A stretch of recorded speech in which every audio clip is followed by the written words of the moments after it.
ಇಂದಿನ ದಿನಗಳಲ್ಲಿ ಮಹಿಳೆಯರಿಗಾಗಿ ಹೆಚ್ಚು ಕಾನೂನು ರಚನೆಯಾಗಿದೆ. ಆದರೆ ಅದನ್ನ ತವರು ಮನೆಯ ತಂದೆ, ಅಣ್ಣ, ತಮ್ಮಂದರ ಮೇಲೆ ಆಸ್ತಿಗಾಗಿ ಅನೇಕ ಪ್ರಕರಣಗಳು ದಾಖಲಾಗುವುದರ ಮೂಲಕ ಕಾನೂನು ದುರುಪಯೋಗ ಮಾಡಿಕೊಳ್ಳುತ್ತಿದ್ದೀರಿ. ಇದು ಸರಿನಾ ತಪ್ಪಾ ಎಂದು ನೆರೆದ ಮಹಿಳೆಯರಿಗೆ ಪ್ರಶ್ನೆ ಮಾಡುವುದರ ಮೂಲಕ ಚಿಕ್ಕಬಳ್ಳಾಪುರ ಜಿಲ್ಲಾ ಹಿರಿಯ ಸಿವಿಲ್ ನ್ಯಾಯಾಧೀಶರಾದ ಶ್ರೀಮತಿ ಶಿಲ್ಪಾರವರು ಅರಿವು ಮೂಡಿಸಿದರು. ಶಿಡ್ಲಘಟ್ಟ ನಗರದ ಹೊರವಲಯದ ಇತ್ತಲಹಳ್ಳಿ ಗೇಟ್ ಬಳಿಯ ಇಂಡಿಯನ್ ಪ್ಯಾಲೇಸ್ ನಲ್ಲಿ ಅಂತಾರಾಷ್ಟ್ರೀಯ ಮಹಿಳಾ ದಿನಾಚರಣೆಯನ್ನ ಫೌಂಡೇಶನ್ ಫಾರ್ ಎಕನಾಜಿಕಲ್ ಸೆಕ್ಯೂರಿಟಿ ಸಂಸ್ಥೆ ವತಿಯಿಂದ ಹಮ್ಮಿಕೊಂಡಿದ್ದರು. ಇಲ್ಲಿ ತುಂಬಾ ಜನ ಮಹಿಳೆಯರಿದ್ದೀರಾ. ಎಷ್ಟು ಜನ ತನ್ನ ಅಣ್ಣ ತಮ್ಮದಿರ ಅಥವಾ ತಂದೆ ಮೇಲೆ ಆಸ್ತಿಗಾಗಿ ಕೇಸ್ ಹಾಕಿರೋದುಂಟು ಇದೆಯಾ ಯಾರಾದ್ರೂ? ಯಾಕಂದ್ರೆ ಇತ್ತೀಚಿನ ದಿನಗಳಲ್ಲಿ ಆಸ್ತಿಗೋಸ್ಕರ, ಪಾಲ್ಗೋಸ್ಕರ ಕೇಸ್ಗಳು ಜಾಸ್ತಿ ಆಗ್ತಾ ಇದೆ. ಯಾಕಂತಂದ್ರೆ ಎಲ್ಲರಿಗೂ ಗೊತ್ತಿರ್ಬೋದು, ಎಲ್ಲರಿಗೂ ಗೊತ್ತಿದೆ, ಗಂಡಿಗೆ ಸರಿಸಮನಾಗಿ ಹೆಣ್ಣಿಗೂ ಕೂಡ ಆಸ್ತಿನಲ್ಲಿ ಸಮಾನವಾದಂತ ಹಕ್ಕಿದೆ. ಎಷ್ಟು ಜನ ಇಲ್ಲಿ ಕೇಸ್ ಹಾಕಿದ್ದೀರಿ? ಸ್ವಲ್ಪ ನಮ್ಮ ಹೆಣ್ಮಕ್ಳು ಸ್ವಲ್ಪ ಮಾನವೀಯತೆಯನ್ನ ಇಟ್ಕೋಬೇಕು ಅನ್ನೋದು. ಯಾಕಂತಂದ್ರೆ ನಾನು ಎಷ್ಟೋ ಈಗ ದೊಡ್ಡಬಳ್ಳಾಪುರದಲ್ಲಿ ಎಷ್ಟೋ ಕೇಸ್ಗಳನ್ನ ರಾಜಿ ಮಾಡುವಂತ ಸಂದರ್ಭದಲ್ಲಿ ಅಣ್ಣ, ಅಕ್ಕ, ತಂಗಿ ಒಂದ್ ಕಡೆ ಆದ್ರೆ ಅಣ್ಣ ತಮ್ಮದಿರು, ತಂದೆ ಒಂದು ಕಡೆ.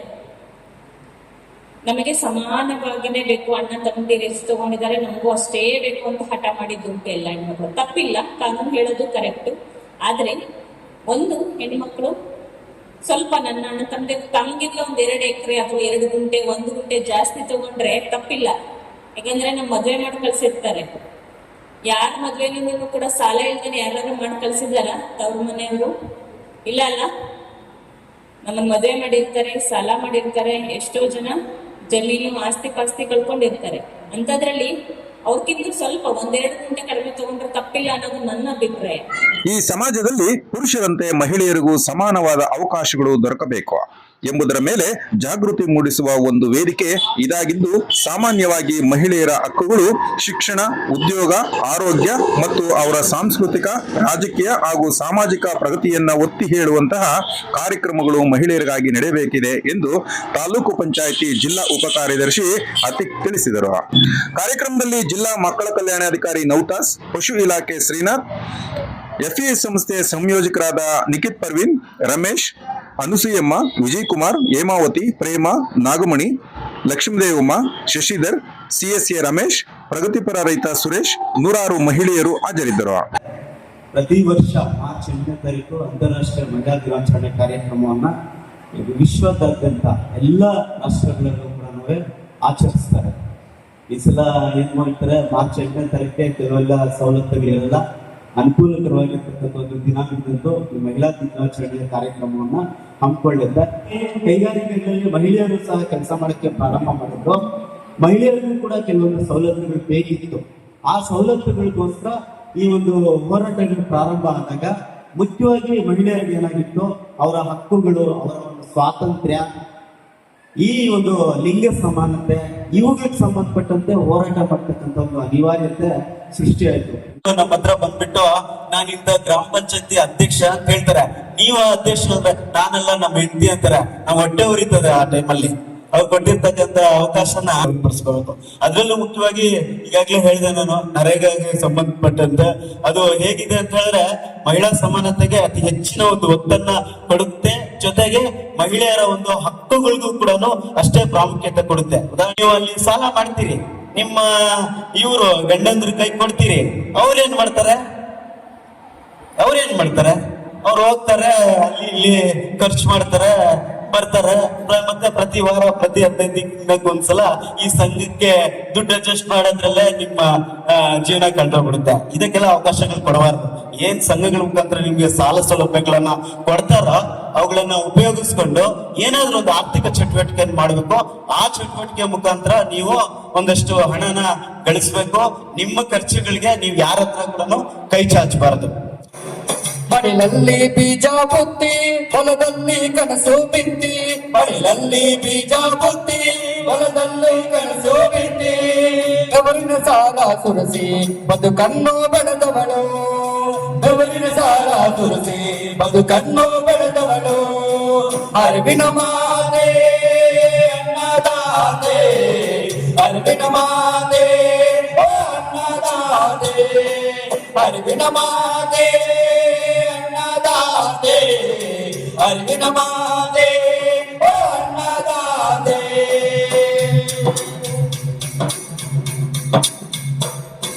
ಪೈರೋ ನಾರು ಉಣುತ್ತ ಪದವ ಕಟ್ಟಿ ಹಾಡುತ್ತ, ಪೈರೋ ನಾರು ಉಣುತ್ತ ಪದವ ಕಟ್ಟಿ ಹಾಡುತ್ತ, ಸುಗ್ಗಿಯನ್ನು ಹೊತ್ತು ನೆಲ ತಪ್ಪಿ ಕುಣಿವಾಡು, ಸುಗ್ಗಿಯನ್ನು ಹೊತ್ತು ನೆಲ ತಪ್ಪಿ ಕುಣಿವಾಡು. ಲಕ್ಷ ಲಕ್ಷ ದೀಪಾಂಚ ದಿವ್ಯ ಗಣಪತಿ ಮಹಾಗಣಪತಿ ದಿವ್ಯ ಗಣಪತಿ ಮಹಾಗಣಪತಿಯೇ ಕೋಟಿ ಕೋಟಿ ನಮನ ನಿನಗೆ ಮಹಾಗಣಪತಿ. ಸಮಾನವಾಗಿ ನೋಡ್ಬೇಕು ಅಂತ ಹೆಣ್ಮಕ್ಳಲ್ಲಿ ಫಸ್ಟ್ ಬಂದ್ರೆ, ನಂತರ ಅದನ್ನ ರೋಲ್ ಮಾಡೆಲ್ ಆಗಿ ತನ್ನ ಮಕ್ಕಳು, ತನ್ನ ತಮ್ಮ, ಅಣ್ಣ, ಅಪ್ಪಂದ್ರು ಅದನ್ನ ಫಾಲೋ ಮಾಡ್ಕೊಂಡು ಹೋಗ್ತಾರೆ ಅಲ್ವಾ. ಅಂಡ್ ನಾವ್ ಯಾವಾಗ್ಲೂ ಅಷ್ಟೇ ಗಂಡಸ್ ಜೊತೆ ಕಾಂಪೀಟ್ ಮಾಡ್ತೀವಿ, ನಾವು ನಿಮಗೆ ಈಕ್ವಲ್, ನಾವು ನಿಮಗೆ ಈಕ್ವಲ್ ಅಂತ. ಬಟ್ ನಾನ್ ಹೇಳೋದೇನು ಅಂದ್ರೆ, ದೇವರು ನಮ್ಮನ್ನ ಸ್ಪೆಷಲ್ ಆಗಿ ಮಾಡಿದ್ದಾರೆ ಅಲ್ವಾ. ವಿ ಆರ್ ಯುನಿಕ್, ಕರೆಕ್ಟ್ ತಾನೇ? ನಾವು ಒಂದು ಜೀವಕ್ಕೆ ಜೀವ ನೀಡಬಹುದು, ಹೌದಾ? ಗಂಡ್ಮಕ್ಳು ಮಾಡಕ್ ಸಾಧ್ಯನೇ ಇಲ್ಲ. ನಮ್ಮ ಮನೆಯಲ್ಲಿ ಯಾರಾದ್ರೂ ತುಂಬಾ ಹುಷಾರಿಲ್ಲ, ಅವ್ರಿಗೊಂದು ಕಿಡ್ನಿ ಬೇಕು, ಕಣ್ಣು ಬೇಕು, ಏನ್ ಬೇಕು ಅಂದ್ರೆ ಫಸ್ಟ್ ನಾವು ನೋಡೋದು ಯಾರ ಕಡೆ? ಅವ್ರ ತಾಯಿ ಕಡೆನೋ ಹೆಂಡತಿ ಕಡೆನೋ ನೋಡ್ತೀವಿ. ಯಾಕಂದ್ರೆ ಮರುಜನ್ಮ ಕೊಡೋದು ಹೆಣ್ಮಕ್ಳು ಅಲ್ವಾ. ಸೊ ಇಂಥ ಒಂದು ಹೆಣ್ಣಿನ ಜೀವನ ನೀವು ಯಾವತ್ತೇ ಆಗಲಿ ಕಂಪೇರ್ ಮಾಡಕ್ಕೆ ಹೋಗ್ಬಾರ್ದು, ಅರ್ಥ ಆಯ್ತಾ? You are unique, you are special.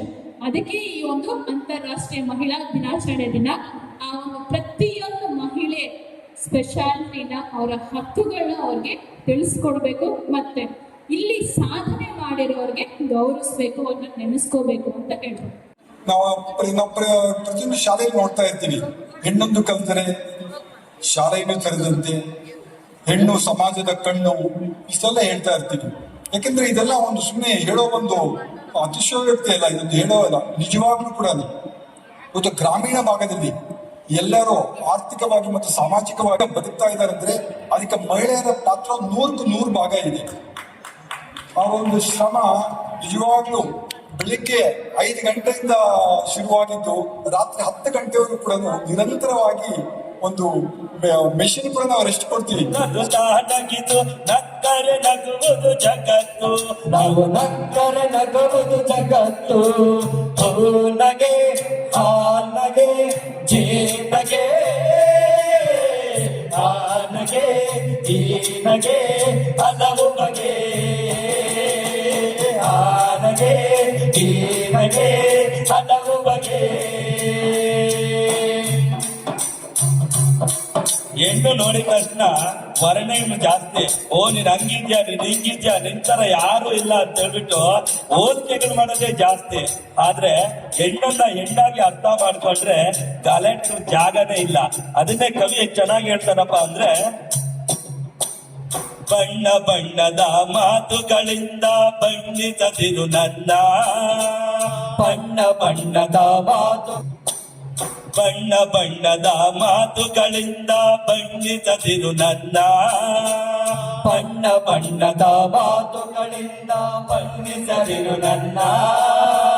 ಹೋಲಿಕೆಯಾಗದ ವಾಕ್ಯಗಳಿಂದ ವರ್ಣಿಸದಿರು ನನ್ನ, ಹೋಲಿಕೆಯಾಗದ ವಾಕ್ಯಗಳಿಂದ ವರ್ಣಿಸದಿರು ನನ್ನ. ನನ್ನನ್ನು ನನ್ನ ಹಾಗೆ ಅರ್ಥ ಮಾಡಿಕೋ ಗೆಳೆಯ, ನನ್ನನ್ನು ನಿನ್ನ ಹಾಗೆ ಅರ್ಥ ಮಾಡಿಸೋ ಗೆಳೆಯ. ನಗೆ ಹಾನಗೆ ಕೇನಗೆ, ತಾನಗೆ ಕೀನಗೆ ಹಲವು ಬಗೆ, ಆನಗೆ ಕೀನಗೆ